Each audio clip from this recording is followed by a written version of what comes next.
ពេលវេលាសែនខ្លីតែមានន័យក្នុងជីវិត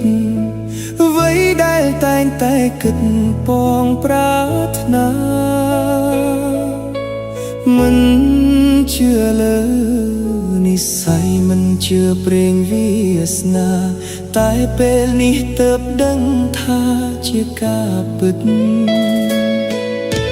ឆាកជីវិតមានន័យព្រោះតែស្រីម្នាក់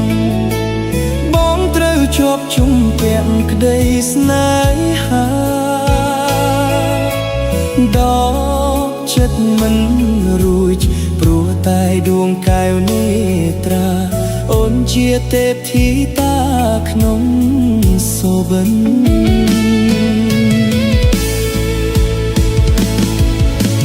សម្រស់ទេពអប្សរមិនល្អដូចអូនឡើយស្នាមញញឹមត្រានត្រាយឲ្យរៀមលងសាភាពថាសំចាញ់ស្នេហ៍តូចតន់រៀមបាន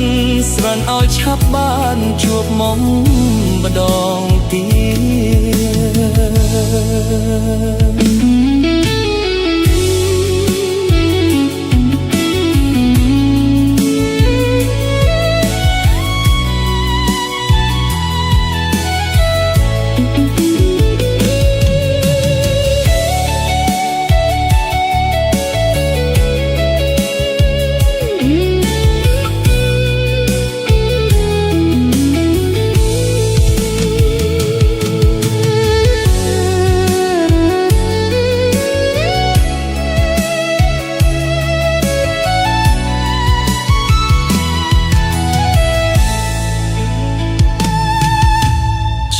ជីវិតមានន័យ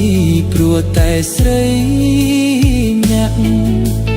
បងត្រូវជាប់ជុំពាក់ក្តីស្នេហា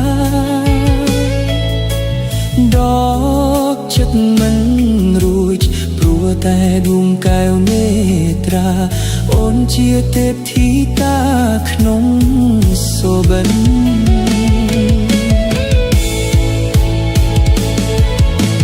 សម្រស់ទេពអប្សរមិនល្អដូចអូនឡើយស្នាមញញឹមត្រានត្រាយឲ្យរៀមលងសាភាពថាសុំចាញ់ស្នេហ៍ពោតន់រៀមបនស្រន់ឲ្យឆាប់បានជួបមុំម្ដងទៀត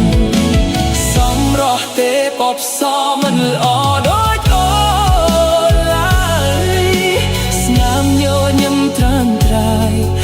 ឲ្យរៀមលងសាភាពថាសុំចាញ់ស្នេហ៍តូចតន់រៀមបនស្រន់ឲ្យឆាប់បានជួបមុនដងទៀត